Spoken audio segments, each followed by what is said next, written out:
Hey guys, I hope all of you are doing well. तो हम लोगों ने कल क्या किया था, इलेक्ट्रोकेमिस्ट्री पार्ट 1 में we had finished a lot of things. काफ़ी रिवीजन हम लोगों ने कल कर ली थी। हमने कर लिया था कि इलेक्ट्रोकेमिस्ट्री क्या होता है, रिडॉक्स रिएक्शंस क्या होते हैं, मेटालिक और इलेक्ट्रॉनिक कंडक्टर्स क्या होते हैं, इलेक्ट्रोलिटिक कंडक्टर्स क्या होते हैं। इंपॉर्टेंट पार्ट जो हमने उसमें किया था that was the Ohm's laws, जिसमें से मैंने आपको बोला था कि क्वेश्चंस डेफिनेटली आता ही है एक, और कॉलरैश लॉ में से भी हम लोग एक क्वेश्चन एक्सपेक्ट कर सकते हैं। अब आज हम लोग पार्ट 2 पे चलने वाले हैं। सो पार्ट 2 पे we are going to do the cells, right. Electrochemistry part 2 revision class 12 CBSE. इससे पहले की रिकॉर्डिंग भी आप ज़रूर देखो, पीवाई क्यूज़ भी आएंगे इस सीरीज़ में। So this is the revision series which we are doing, right. Now यहाँ पे when we are talking of electrochemistry part 2, we are going to do over here the cells. Okay,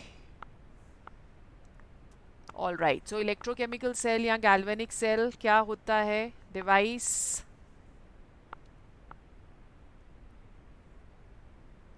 in which chemical energy of a spontaneous redox reaction is converted into electrical energy, that is known as electrochemical cell or galvanic cell.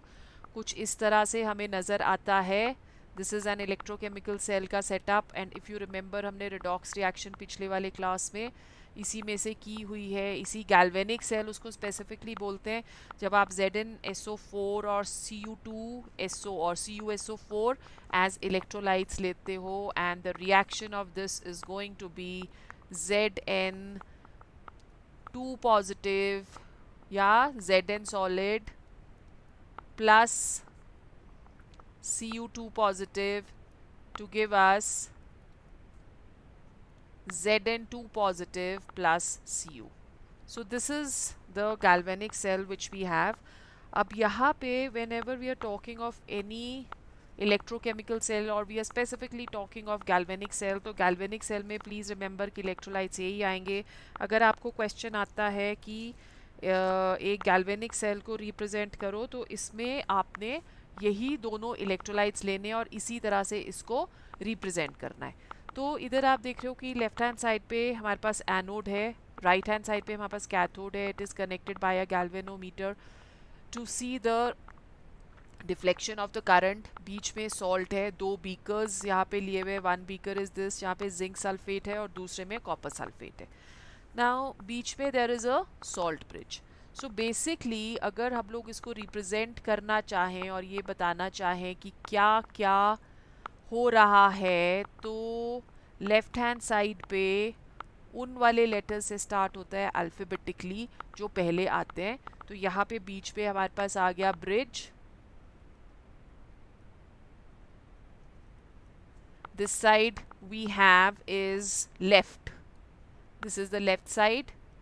तो left पहले आएगा, right बाद में आएगा। Alphabetically anode पहले आता है, तो लेफ्ट साइड पे वी हैव द एनोड, और अल्फ़ाबेटिकली राइट पे हमारे पास सी बाद में आता है, तो we have the cathode. Then O पहले आता है, तो एनोड पे बच्चों होती है ऑक्सीडेशन, और यहाँ पे होती है reduction. Okay, anode is negatively charged, N पहले आएगा, so this is negative, and this is going to be, P बाद में आता है, this is going to be positive. So alphabetically आप इस तरह से इसको लर्न कर सकते हो। Now there are three cases which we have. What is happening over here? तीन केसेस में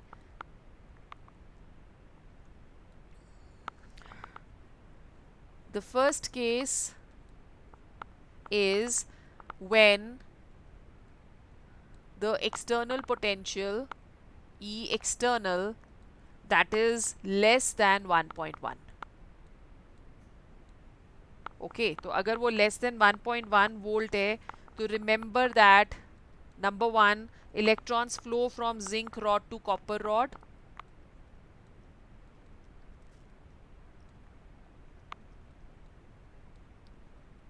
flow from zinc rod to copper rod, matlab they are flowing from the anode to the cathode. Number 2, current flows from in the opposite direction from copper to zinc.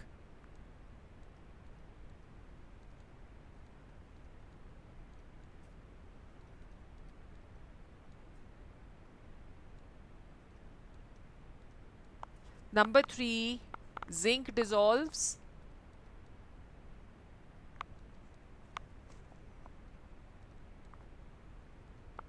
तो zinc का जो weight है वो कम हो जाएगा. Zinc dissolves at anode, तो zinc का वेट होगा कम. And copper deposits at the cathode, तो कैथोड का वेट इंक्रीज हो जाएगा.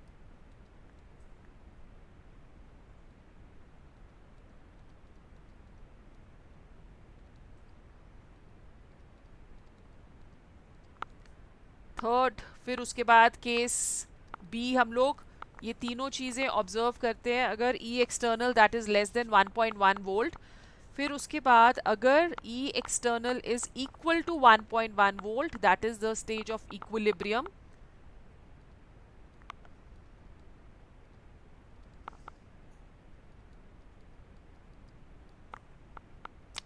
सो इक्विलिब्रियम पे आपको पता है no flow of electrons will take place.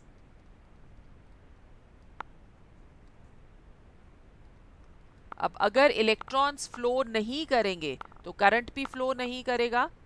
So there is no flow of current.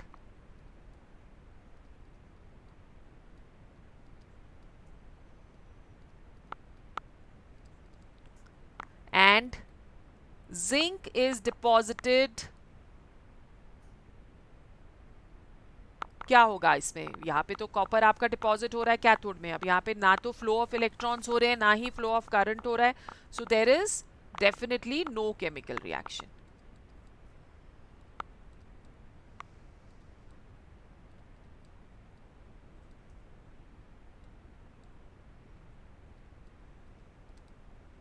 Okay, उसके बाद we go on to the third case. In the third case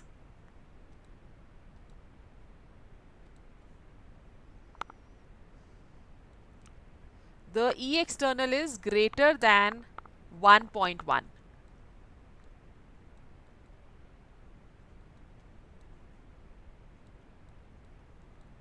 अब यहाँ पे electrons flow from copper two zinc.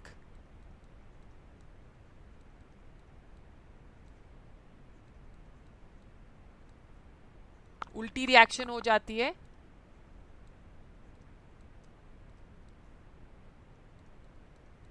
Number 2, current flows from zinc to copper.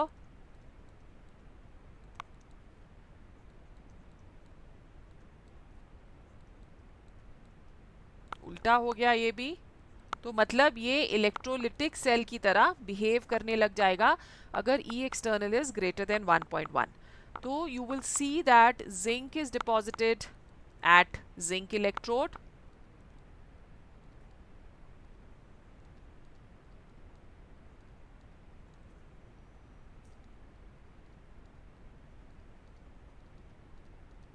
और copper will start eroding or dissolving, and copper dissolves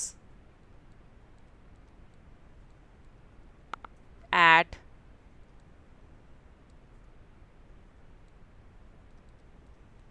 copper electrode. So these are the three cases. Now when you want to represent a cell, सो उस पर जब भी representation of any cell होती है तो पहले आप एनोड रिएक्शन लिखते हो, फिर आप सॉल्ट ब्रिज देते हो और फिर उसके बाद आप कैथोड रिएक्शन लिखते हो. तो यहाँ पे एक जो सॉल्ट ब्रिज है, if you going back to the electrochemical cell over here, तो जो सॉल्ट ब्रिज है that has a lot of importance, right. तो आप देख रहे हो कि यहाँ पे जिंक रॉड है एनोड और कैथोड, और हमने तीनों केसेस डिस्कस कर लिए हैं. सॉल्ट ब्रिज बेसिकली क्या करता है कि ये इंटरनल सर्किट को कंप्लीट करता है, ठीक है. अदरवाइज यहाँ पे Zn2 पॉजिटिव आयंस जो हैं वो ज़्यादा हो जाएंगे on the left hand side, और सल्फेट आयंस जो हैं वो ज़्यादा हो जाएंगे on the right hand side. तो एक तो वो इंटरनल सर्किट को कंप्लीट करेगा, और दूसरा वो क्या करेगा कि वो इलेक्ट्रिकल न्यूट्रलिटी जो है वो सेल के अंदर मेंटेन करके रखेगा कि जिंक जब भी Zn2 पॉजिटिव आयन ज़्यादा होंगे तो जो भी आप इसमें इलेक्ट्रोलाइट ले रहे हो उसमें से negative charges will come near the brink of the salt bridge, और वो इस वाली लेफ्ट हैंड साइड वाली सॉल्यूशन को न्यूट्रलाइज कर देता है। ठीक है, same happens on the right hand side. अब इट इज़ ऑल्सो इम्पॉर्टेंट कि किस तरह के इलेक्ट्रोलाइट्स हम लोग सॉल्ट ब्रिज में लेते हैं। सॉल्ट ब्रिज में जो इलेक्ट्रोलाइट्स होंगे, नंबर वन, उनके जो कैटायन और एनायन की साइज जो है दैट शुड बी कंपेरेबल। तो generally what we take over here is salt bridge में हम लोग क्या लेते हैं, हम लोग लेते हैं potassium nitrate, these are the electrolytes, और we can also take ammonium nitrate. तो दोनों के आयन साइजेस कंपेरेबल होने चाहिए, और दोनों की जो मूवमेंट है वो भी, या मोबिलिटी जो है, स्पीड जो है मूवमेंट की, that should also be the same. Now when we are representing any cell, whenever we are representing any cell, तो पहले हम लोग एनोड की साइड का लिखते हैं रिप्रेजेंटेशन, और फिर हम लोग कैथोड की साइड का लिखते हैं। So we are just going on to a few examples over here. जैसे आपको दिया हुआ है एक सेल, 1 मार्क का क्वेश्चन इसमें से हम एक्सपेक्ट कर सकते हैं कि आपको सेल दिया हुआ है कि रिप्रेजेंट करना है आपने कॉपर AgNO3 सेल। जो एक्वा सोल्यूशन आपको दे रखी होती है वो हमेशा कैथोड पे आती है, तो यहाँ पे एनोड कॉपर का बना है, सो copper solid, please mention all of the, solid वगैरह सब मेंशन करना है, otherwise you are going to lose marks.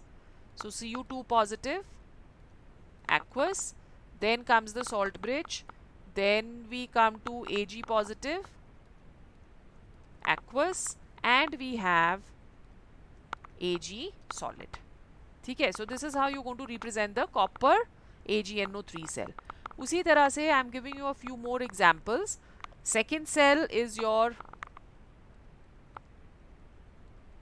निकल AgNO3 सेल। अब देखो यहाँ पे AgNO3 को एक्वस पूरा आपको सॉल्ट दिया है, तो this will be taken as the cathode. We have nickel slash, अब निकल सॉलिड है, please mention solid over here, Ni2 positive aqueous, then comes the salt bridge, then it is Ag positive aqueous, and we come to Ag solid. ठीक है, another cell we are taking which is the zinc HCl cell। तो यहाँ पे zinc HCl cell में we have zinc as the anode,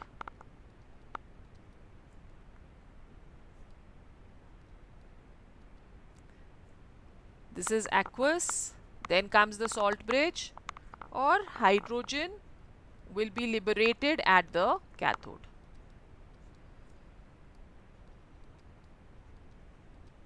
H2 and platinum. Okay, so this is how we can represent the cells.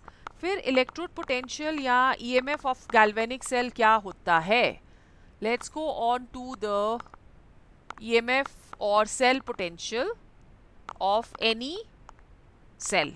Okay, now यहाँ पे हम लोग फिर से we are going to take 3 cases. So उसके लिए heading थोड़ी सी हम लोग चेंज करते हैं, electrode potential and EMF of a galvanic cell.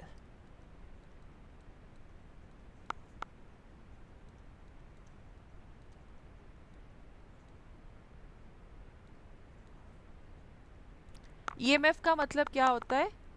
Electromotive force. Potential कब होगा?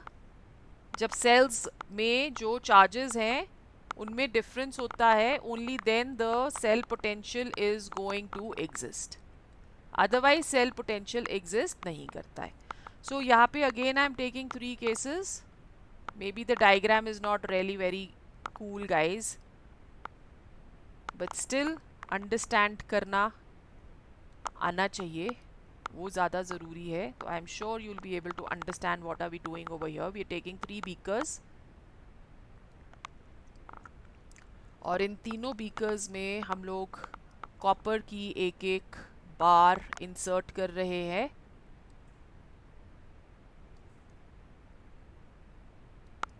और तीनों बीकर्स में हम लोग 1 मोलर कॉपर सल्फेट सॉल्यूशन भी ले रहे हैं as an electrolyte.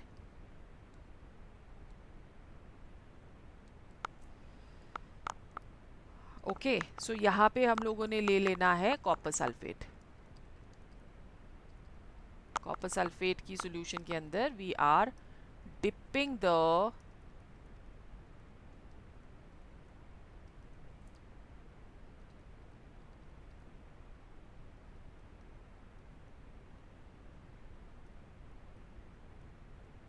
copper rod. Okay, so this is copper sulfate and this is the copper rod.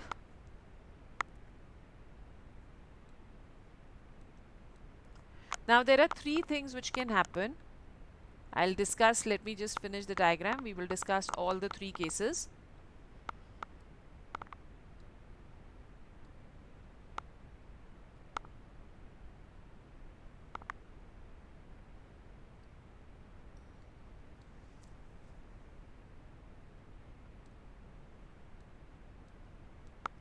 So यहाँ पे you can see what is happening.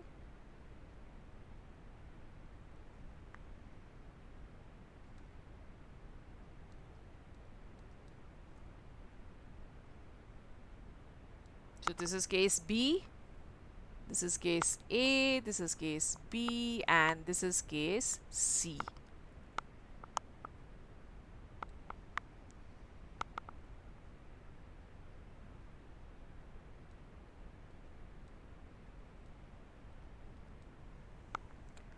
So when we are looking at case A, you can see that की जो metal ions है वो collide कर रहे हैं, but they are not undergoing any change. Cu2 positive collide करता है copper rod को और Cu2 positive ही solution के अंदर वापस आ जाता है।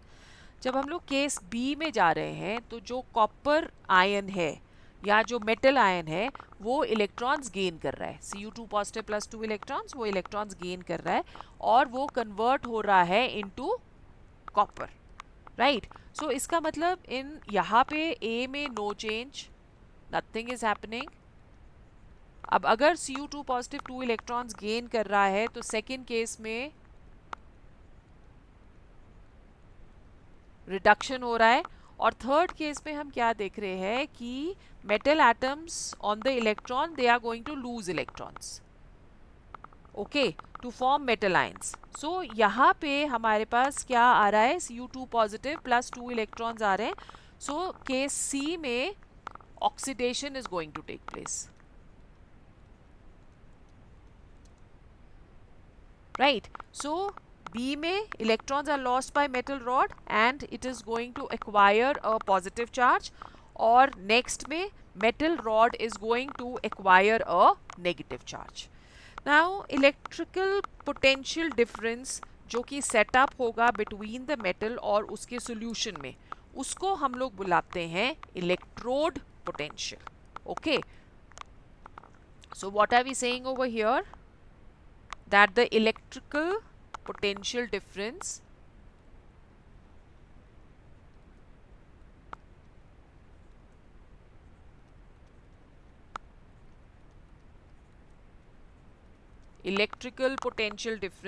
set up between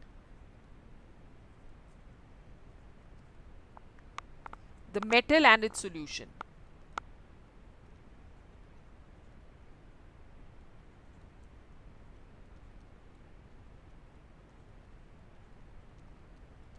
That is known as electrode potential. दो तरह के electrode potential होते हैं. One is oxidation potential and the second one that is known as the reduction potential. So oxidation potential क्या होगा? Tendency of an electrode to lose electrons or to get oxidized, उसको हम oxidation potential बुलाते हैं, और tendency of an electron to gain electrodes, electrode to gain electrons to get reduced, उसको हम लोग reduction potential बुलाते हैं. फिर उसके बाद हमारे पास एक और चीज़ जो कि बहुत ही important है, दैट इज कि oxidation potential is always reverse than reduction potential.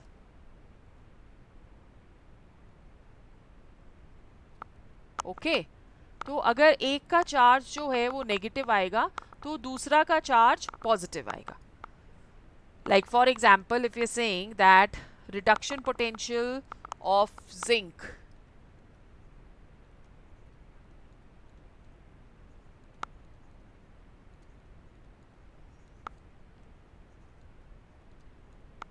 that is equal to minus 0.76 volt. तो ऑक्सीडेशन पोटेंशियल में उसकी न्यूमेरिक वैल्यू सेम रहेगी बट उसका साइन चेंज हो जाता है. Therefore oxidation potential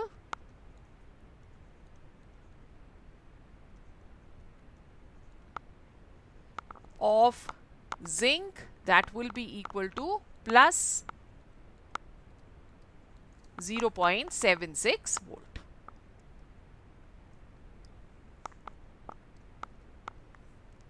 so whenever we are writing half reactions, उनको हमेशा हम उस तरह से लिखते हैं एज अ कन्वेंशन. हम उसको हमेशा रिडक्शन हाफ रिएक्शंस लिखते हैं और उनके जो पोटेंशियल्स हैं उनको हम हमेशा रिडक्शन पोटेंशियल्स की तरह ही लेंगे.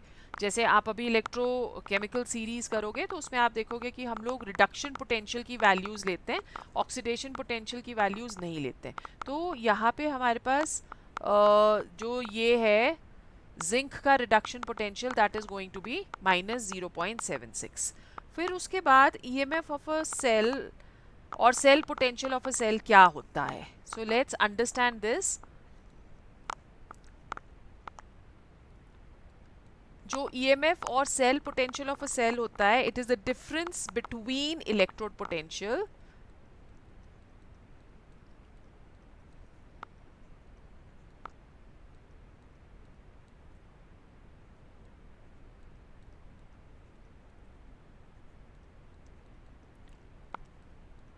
it is the difference between electrode potential of two electrodes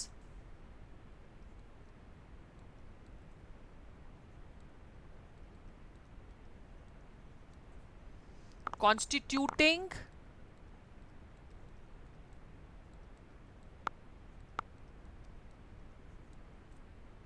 an electrochemical cell.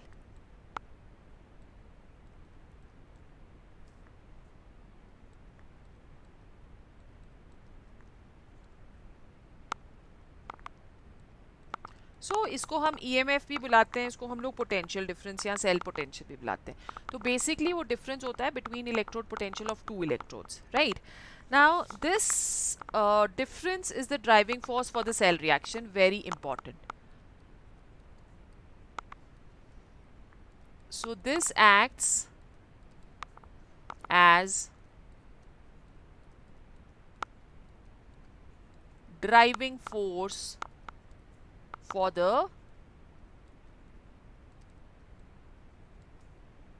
cell reaction.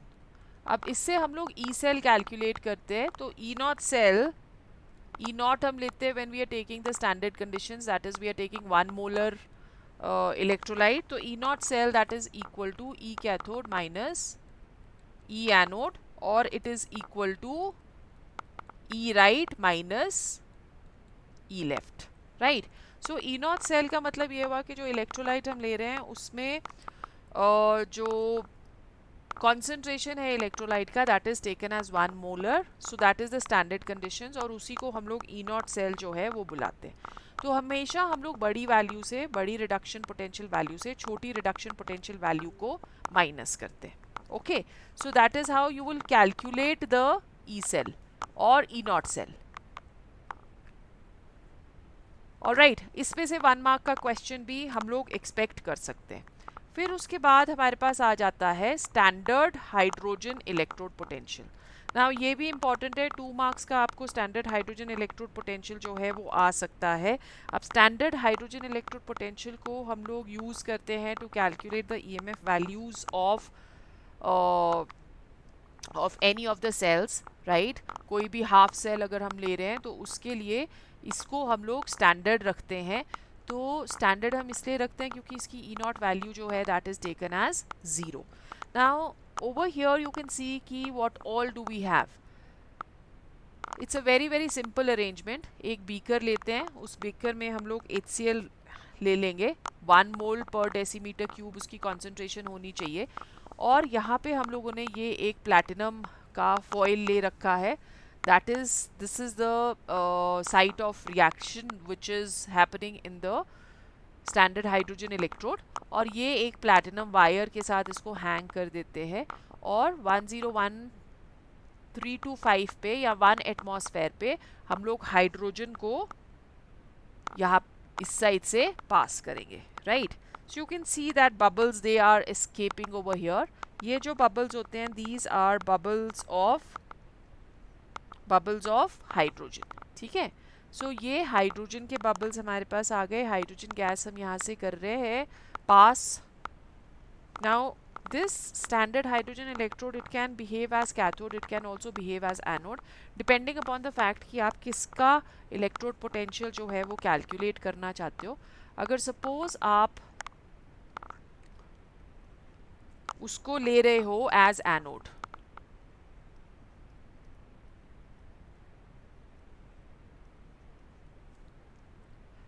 then the reaction would be H2 gaseous to give us 2H positive plus 2 electrodes. तो जो दूसरा cell होगा, half cell होगा, that will be taken as cathode. Okay. अब अगर हम लोग standard hydrogen को लेते हैं एज कैथोड, तो दूसरे हाफ सेल को हम एज एनोड लेंगे. or the reaction that will be 2H positive plus 2 electrons to give us H2 gaseous. Okay, so this can, इसकी एक application ये रहती है कि you know we can use this to calculate the reduction potential of various other half cells, right? फिर हमारे पास एक और important जो concept आ जाता है, that is the concept of electrochemical series. Now the electrochemical series, it is the arrangement of elements of increasing electrode potential values. That is known as, मतलब उस तरह से हम लोग अरेंज करते हैं कि रिडक्शन पोटेंशियल वैल्यूज जो हैं वो माइनस से प्लस की तरफ जाएं. तो यहाँ पे अगर आप देख रहे हो lithium has a value of -3.04, right, which is going to behave as the strongest reducing agent. It is the best reducing agent. जैसे जैसे हम ऊपर की तरफ को जाते रहेंगे वैसे वैसे नेगेटिव वैल्यूज कम होती रहती हैं. We come to hydrogen which is taken as standard with E naught value as 0, and then the positive values they are going to begin. So as we are moving from bottom to top, the reducing character that is decreasing and the oxidizing character that is increasing. So सबसे ऊपर fluorine है which is going to have the largest value 2.87 positive, that is the best oxidizing agent which we have, and -3.04 lithium is the best reducing agent, right? जितनी भी negative values होती है उनका reducing character ज़्यादा होता है, positive वालों का ऑक्सीडाइजिंग कैरेक्टर जो है वो ज़्यादा होता है. Now when we are looking at the applications of the electrochemical cell, it tells us about the relative strengths of oxidizing and reducing agents as we have just done. More the negative value, better is the reducing agent, and more the positive value, better is the oxidizing agent. ठीक है. It helps us to calculate the EMF of the cell. So we've already said E naught cell, that is equal to E right minus E left.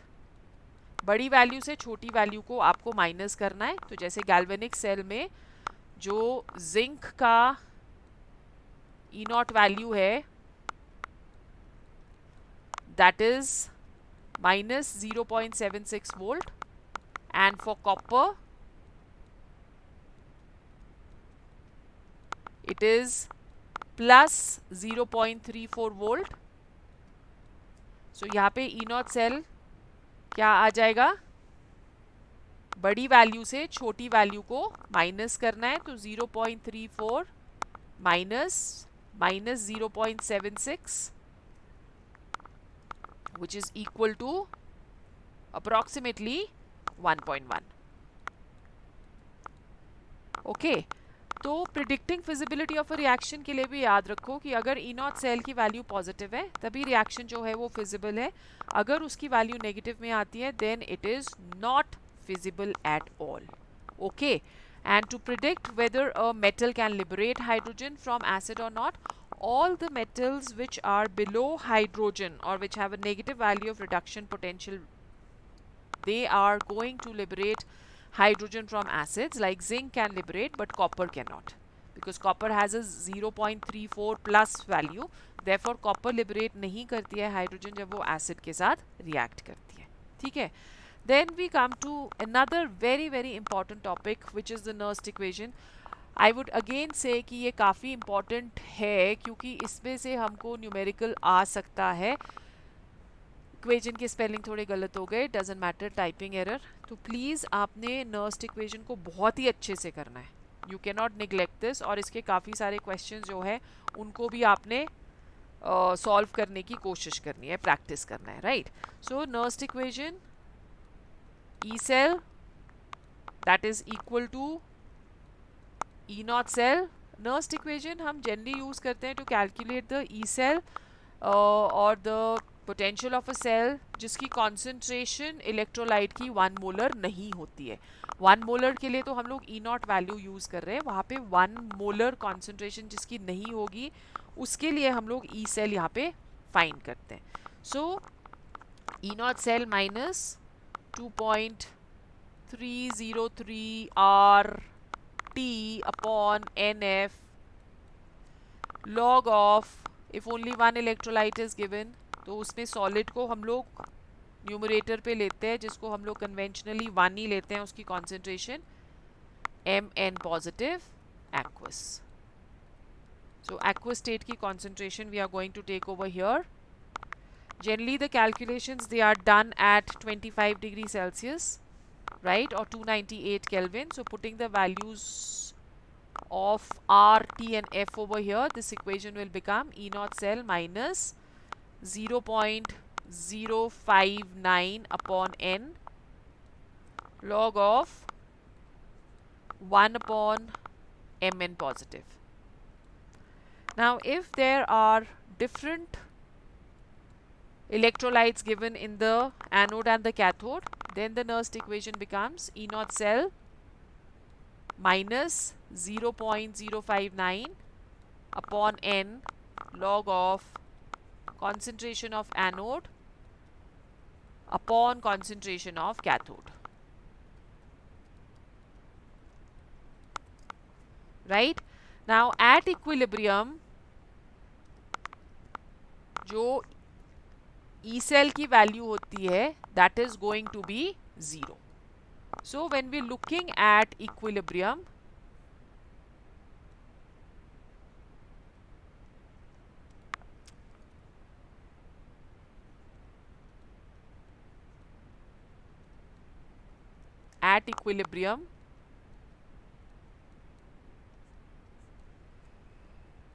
E cell is 0